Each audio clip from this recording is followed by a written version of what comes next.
할렐루야. 주 예수님 은혜 안에서 평안하셨습니까? 계속해서요. 성경과 한국의 상고사, 성경과 한국의 상고사에 대해서 성경 말씀을 이 한국의 상고사가 증가하고 있는데요. 자, 계속 이어서 말씀을 드리고자 합니다. 삼국유사의 환웅 배달국에 대한 기록의 의미를 좀 생각해 보려고 합니다. 삼국유사에 보면은 거기에 본문의 내용의 의미가 있는데요. 삼국유사에 묘사된 환웅의 배달국 창건의 기록이 되어 있는데 그 내용을 잠깐 보면은요 이렇습니다.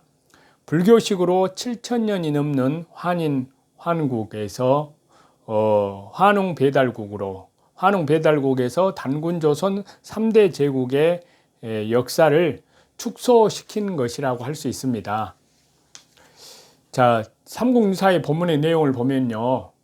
고기운의 서교한인, 위제석야, 서자환웅, 수의천화, 탐구인세 그렇게 되어 있는데요. 이것은 이제 해석을 해보면요. 고기에 이르기를 옛날 환인 제석을 말합니다에 서자 환웅이 있었으니 자주 하늘 아래에 세계의 뜻을 두고 인간의 세상을 구제하고자 하였습니다. 그렇게 얘기하고요. 또 부지자의 하시 삼위 태백, 가히 홍익 인간, 내수 천부인 삼계, 견왕리지.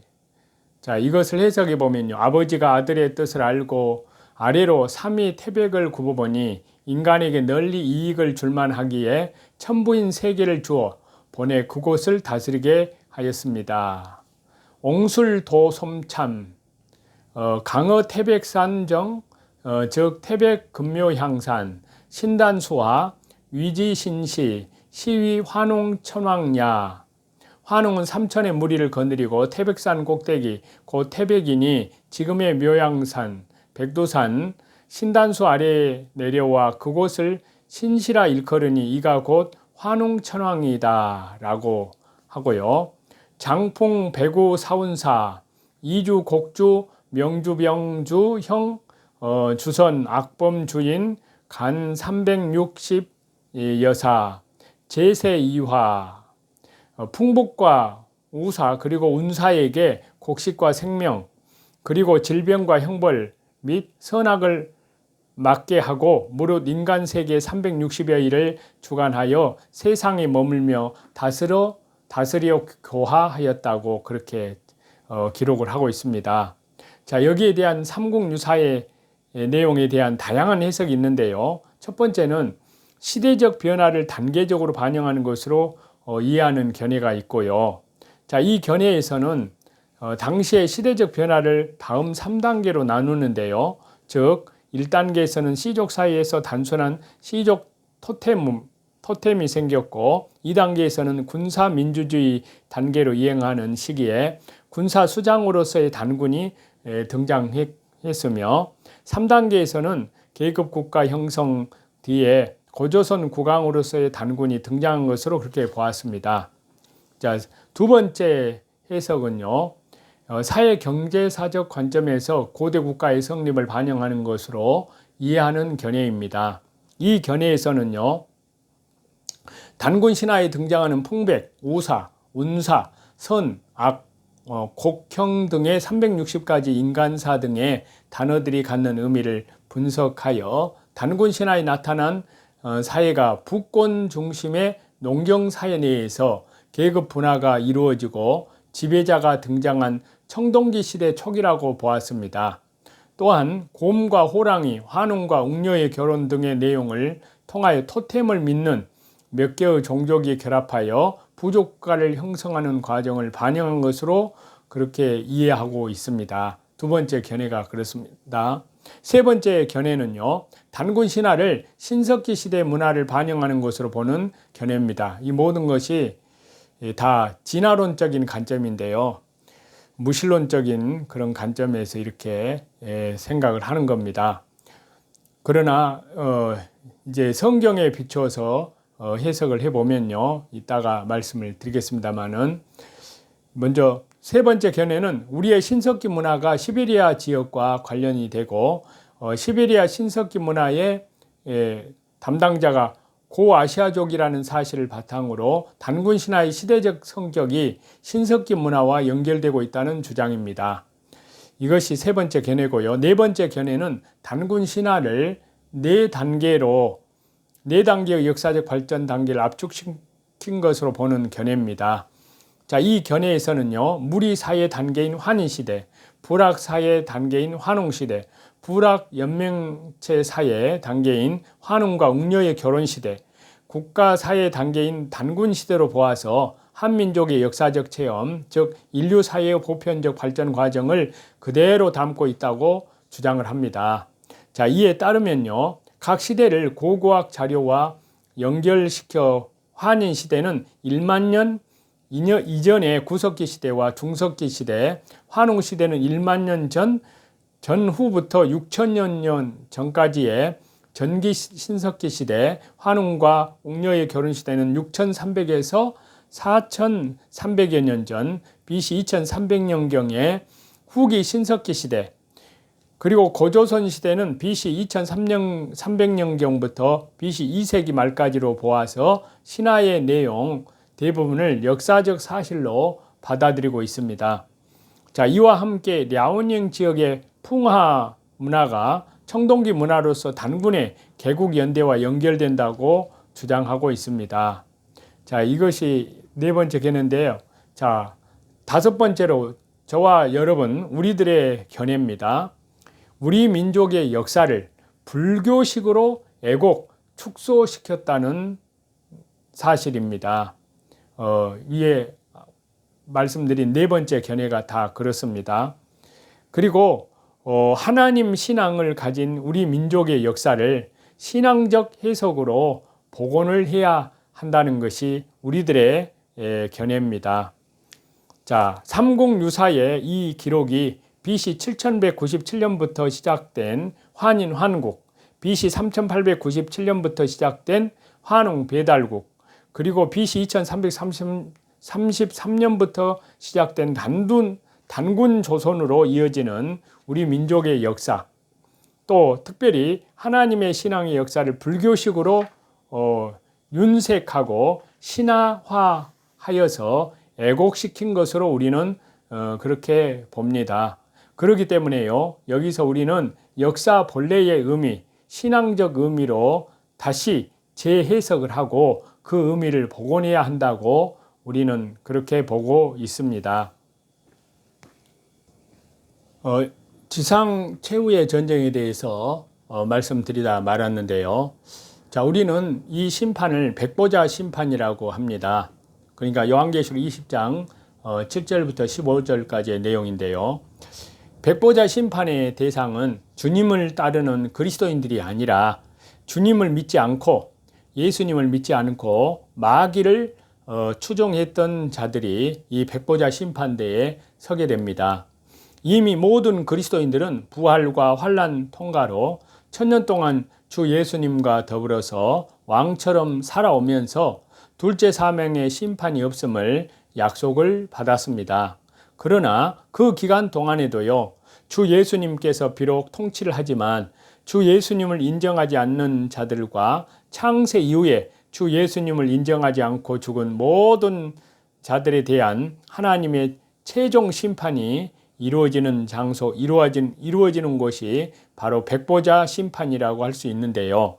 이때 이들 앞에 그들이 살아오면서 지은 모든 행위를 기록한 행위록이 펼쳐지고요. 어느 누구도 하나님의 심판에 항의할 수 없도록 그렇게 하십니다. 자, 하나님 앞에 펼쳐진 이 행위록은요, 백보자 심판 때에 펼쳐지게 됩니다. 이 행위록이 주 예수님 그리스도의 재림 때 펼쳐져서 성도들의 행위에 따라 심판한다는 오해를 많은 성도들이 하고 있습니다. 그러다 보니까 자연 행위 중심의 잘못된 신앙으로 변질되게 됩니다. 주 예수님의 재림이 모든 것의 마지막으로 이해하기 때문인데요. 자, 행위록은 그리스도를 따르는, 주 예수님을 따르는 성도들의 행위를 기록해서 심판의 당위성을 알리는 책이 아니라, 하나님을 따르지 않고, 여기 백보자 심판대에서 말하는 행위록에 대한 설명인데요. 하나님을 따르지 않고 마귀, 사단을, 악한 영들을 추종하는 자들에 대한 행위를 기록한 책이 바로 백보자 심판대의 행위록입니다. 하나님의 심판의 정당함을 알리는 것인데요. 주 예수님을 영접한 성도는 하나님의 행위록에 기록되는 것이 아니라 하나님의 생명록에, 그리스도의 심판대에 그 이름이 기록이 됩니다. 이 기록은 변함이 없고요, 영원 무궁합니다. 성도는 행위로 구원받는 것이 아니라 오직 주 예수님께서 주시는 은혜, 십자가의 죽으심과 부활로 완성된 그 은혜로만 구원을 받습니다. 곡과 마곡들과의 전쟁도 천년왕국 후에 마지막 지상 최후의 전쟁 때 일어나게 된다고 요한계시록 20장 7절과 8절에 그렇게 기록을 하고 있는데요.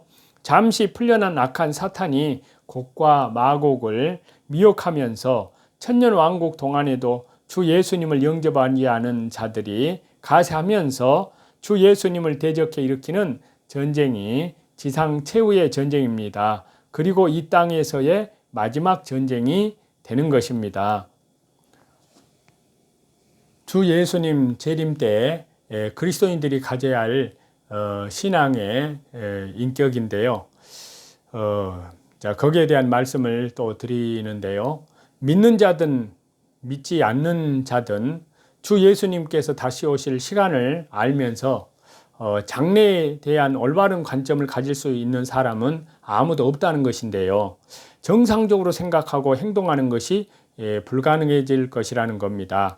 자, 우리는 기다림과 인내의 균형을 유지하라는 주 예수님의 명령을 지킬 수 없게 될 것입니다. 또한 우리는 주 예수님께서 다시 오실 때를 알 필요가 없는데요. 왜냐하면 재림의 때를 알아야만 순종할 수 있는 하나님의 명령은 단 하나도 없기 때문에 그렇습니다. 주 예수님이 언제 오셔서도 주 예수님께 신실한 모습을 보여드려야 하는 것입니다.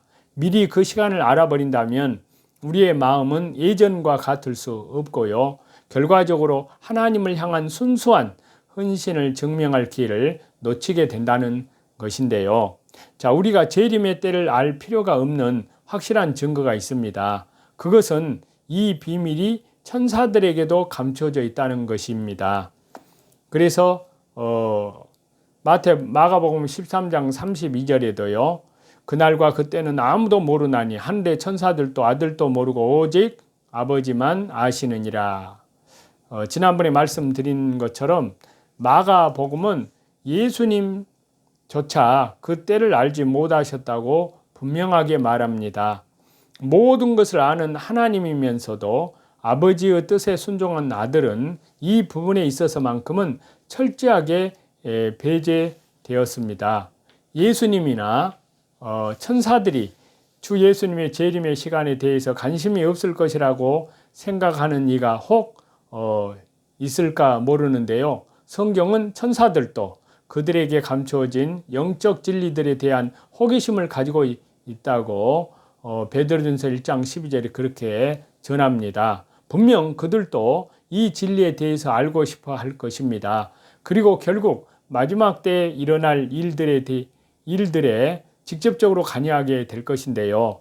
그들은 모든 창조물과 더불어 그때까지 이르기까지 간절히 기다리며 탄식할 것이라고 로마서 8장 22절에 그렇게 말씀하고 있습니다.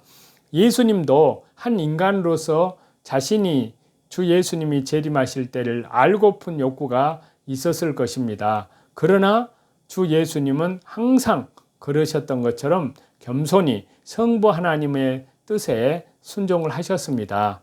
하나님은 우리에게도 그러한 겸손을 원하신다는 사실을 마음속에 새겨보면서요. 겸손히 주 예수님의 재림의 사건을 바라보는 출발점이 되어야 한다는 그런 사실을 마음속 깊이 새겨봅니다. 잠언 1장 10절에서 19절 말씀인데요. 내 아들아, 악한 자가 너를 깰지라도 따르지 말라. 그들이 네게 말하기를 우리와 함께 가자. 우리가 가만히 엎드렸다가 사람의 피를 흘리자. 죄 없는 자를 까닭없이 숨어 기다리다가 수울같이 그들을 산채로 삼키며 무덤에 내려가는 자들을 같이 통으로 삼키자. 우리가 온갖 보화를 얻으며 빼앗은 것으로 우리 집을 채우리니 너는 우리와 함께 제비를 뽑고 우리가 함께 전대 하나만 두자 할지라도 내 아들아, 그들과 함께 길에 다니지 말라. 네 발을 금하여 그 길을 밟지 말라. 대저 그 발은 악으로 달려가며 피를 흘리는데 빠름이니라. 새가 보는 데서 그물을 치면 헛일이겠거늘 그들이 가만히 엎드림은 자기의 피를 흘릴 뿐이요 숨어 기다림은 자기의 생명을 해할 뿐이니 이익을 탐하는 모든 자의 길은 다 이러하여 자기의 생명을 잃게 하느니라. 아멘. 자, 여기 본문의 말씀은요, 악한 자를 따르지 말라는 것이 이 말씀의 주제라고 할 수 있는데요. 악인은 달콤한 유혹으로 자녀들을 속이고 죄 없는 사람들을 죽여서 소유를 빼앗아 자신의 집을 채우려고 한다고 그렇게 말씀하고 있는데요. 이를 거부하고 그들과 함께 다니지 말아야 할 것은 그들의 발은 피 흘리는데 빠르기 때문입니다. 악인과 그들을 따르는 자의 결국은 목숨을 잃는 것이라고 본문에서 이렇게 말씀을 하고 있는데요. 자, 교회와 믿음의 가정에 속해 있다 할지라도 세상 안에는 항상 악인들의 유혹이 있습니다. 그 유혹은 욕심과 이기적인 마음으로부터 시작되는데요. 악한 자는 누군가를 속여서 빼앗는 것을 정당하다고 말할지 모르지만요. 하나님께서는 남을 해쳐서 얻게 되는 유익을 결코 기뻐하지 않으십니다.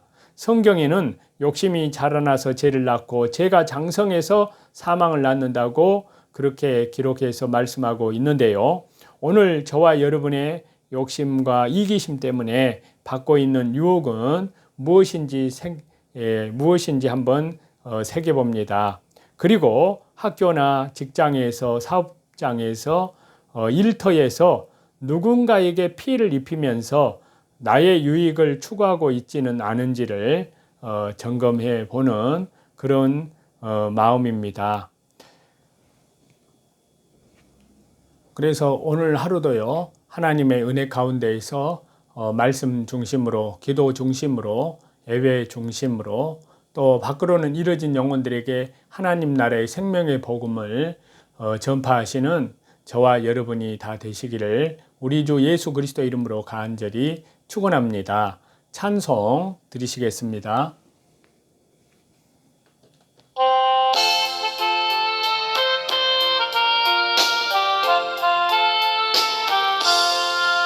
날 계속하신 예수님께 내 생명 모두 드리니 늘 진실하게 하소서. 내 구주 예수님, 나 구주 위에 살리라. 내 기쁨 한량 없으리. 내 갈 길이 또 하소서. 내 구주 예수님, 날 구원하신 예수님, 일평생 의지하오니 날 영접하여 주소서. 내 구주 예수님, 나 구주 위에 살리라. 내 기쁨 한량 없으리. 내 갈 길에 너하소서. 내 구주 예수님, 모든 존귀와 영광과 감사와 찬송을 우리 성삼위 하나님께만 돌립니다. 오늘 하루도 주 예수 그리스도의 이름으로 믿음으로 모든 영적 선한 싸움에서 승리하시는 저와 여러분이 다 되시기를 우리 주 예수 그리스도 이름으로 간절히 축원합니다.